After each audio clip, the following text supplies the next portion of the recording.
என்ன மாப்பிள்ள இவ்வளவு நேரம் எங்க போயிட்டு வரா? மாப்பிள்ள உங்க அப்பா திட்டு போயிருக்கிறேன்னு சின்ன குழந்தை கிட்ட இருந்து அப்பளம் பிடிக்க தின்னுச்சு. அந்த அக்கா சமைக்க கேச்சு நான் பார்த்து நின்றேன். டேய் சும்மா அந்த ஆள் மேல உனக்கு பை சொல்றதே வேலைடா. மாப்பிள்ள உங்க அப்பா இந்த மாதிரி அல்ப புத்தி எவனுக்கும் இல்லடா. அதெல்லாம் ஒத்த முடியாது. நம்ம எத்தனை வாட்டி அதுக்கிட்ட 500 ரூபாய் வாங்கி போய்க்கிறோம். வாங்கி போந்து இல்ல ஏமாச்சிட்டு போந்து. ஆனா தீக்கு குத்துவேனா வாரி வரல.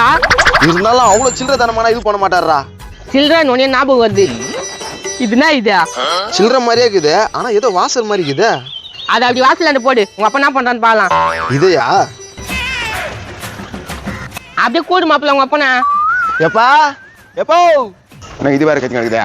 என்னடா என்ன சில்ற மாப்பிள்ள கால மிச்சுனாரா? அவன் தான் அல்பன் தெரியுமே.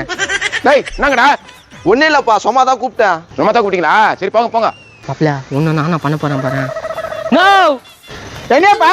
டேய் வினத்துக்கு அவனை கூப்பிடுறீங்க? சும்மாதான் கொம்னே. நோ இங்க வாணா. இருக்கிற சில்லறை எடுக்க விட மாட்டானு சொல்லிட்டு ஏடா விடமா பண்ணிடுறானுங்க. அவர் கூப்பிடுறாரு பேரு. என்னக்குப்பா? டேய் என்னடா டான்ஸ் ஆடி கிடக்குற? எக்ஸசைஸ் பண்றேன்பா. நான்லாம் கூப்பிடல நீ போ. அச்சா சொல்லுவாரா நீ எக்ஸசைஸ் சொல்லி கொடுத்தா அவருக்கா? வாங்கப்பா உனக்கு எக்ஸசைஸ் சொல்லி தரேன். நீ ஒன்னே சொல்லிட்டவல போடா எப்பா. Time waste. மாப்பிள்ள உங்க அப்பனே அசிங்க பண்ணிட்டான். வா நம்ம போலாம். அப்பா போயிட்டானுங்க. நமக்கு தான் சில்லற. டம்மியா இதுக்கா இவ்வளவு பில்டப் பண்ண?